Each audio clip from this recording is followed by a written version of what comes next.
Hello, Claire Vintage here. I'd like to talk a bit about the habits of mind that we've been reviewing and we had read about at the beginning of this course, and now to do a final reflection on them and some of the things that developed further and what I expected and what I got out of this course and how it's helped develop these ideas or skills to become a more intelligent overall thinker. So one of the first things in rereading this article that I noticed was that the habits of mind that this article describes were that you should know when to apply certain patterns, and when they say patterns, they're referring to the habits of mind that they're about to discuss. Then it goes on to talk about an intelligent thinker knows when to apply certain habits of mind and when to stop and start again for other topics. So one of the first 4 habits of mind I had chose was flexibility of the mind, and I thought this went hand in hand with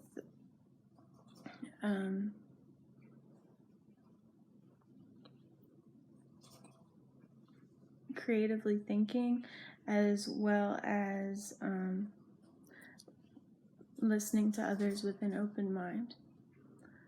So I think in this course, one way that we were able to listen to others with an open mind was, or at least that I improved personally, was through developing my reading skills and learning to use reading as a tool of education rather than just a measure of intelligence. This was something I'd never thought of in the past, and I think it really expanded my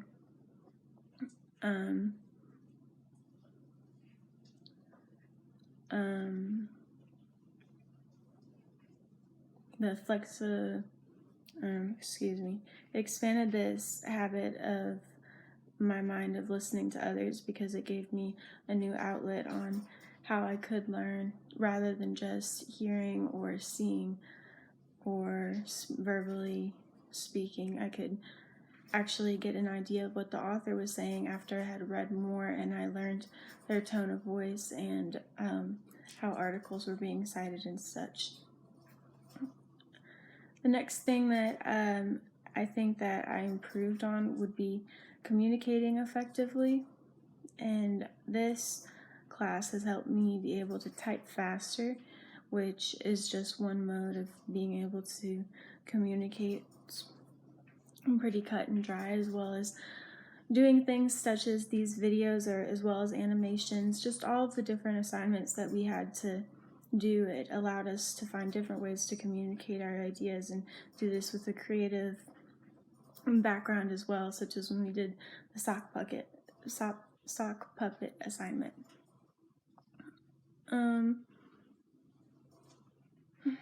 One thing I found that really stuck out when I read this article for the second time was the flexibility of mind. So this was one of the 4 that I had chosen, as I mentioned earlier, and it had said that if you never change your mind, why have one? It was an interesting idea because, well, to a certain extent, you'd think that some things you would get from how you were raised and birth about morals and whatnot, that they would never change or develop further. But once you read more or look in,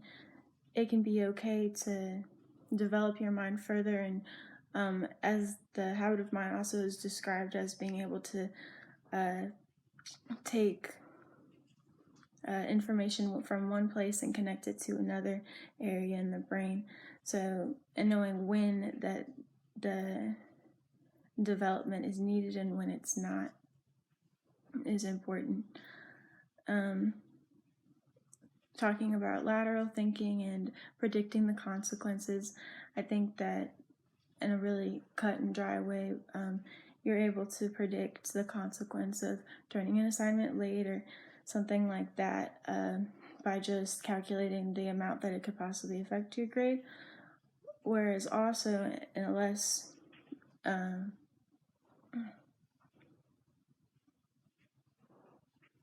concrete way, when you're reading, if you skip over a chapter, read the chapter you need to, and then go back to the one previously. In some sections, this might work a little better, such as when you're working with culture and looking at one specifically, you might not need to read them sequentially. But on other chapters, for instance, when we learned about what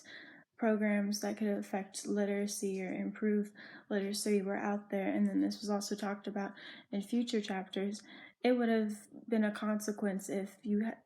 we had not read, or I had not read this sequentially and learned about these programs and had an introduction to them first. So I think this also kind of flows into the next one that I chose, which was managing impulses. And when I reread this, you found that it had to do with the seeing the end of assignment and being able to get there. I was able to do this, I think, more effectively the second week of study. When I had turned something in slightly late the first week, it kind of gave me some perspective on how things might go wrong and how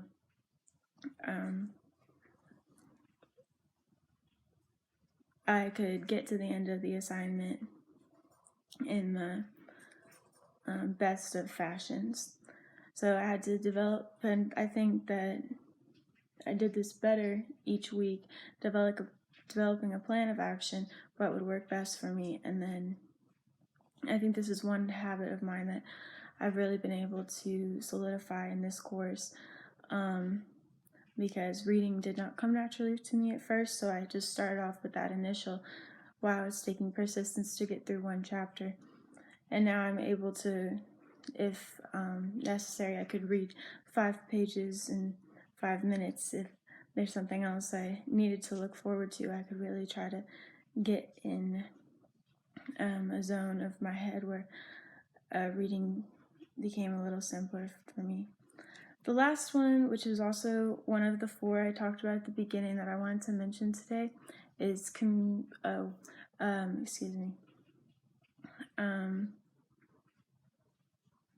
is listening to others with an open mind. This is a tool I was able to gain through this class from both reading the text, the case studies, and also communicating with my classmates whenever we had discussion posts and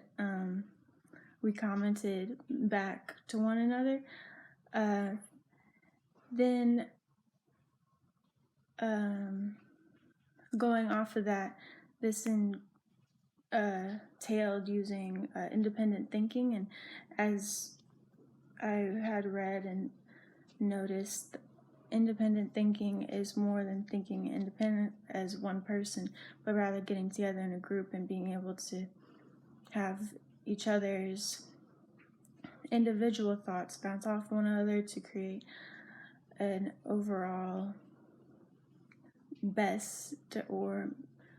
plan of action if you're looking for one, or rather just having multiple sides and opinions come together to create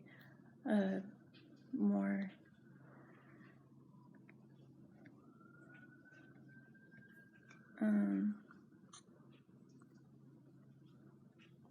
developed outcome. Thank you.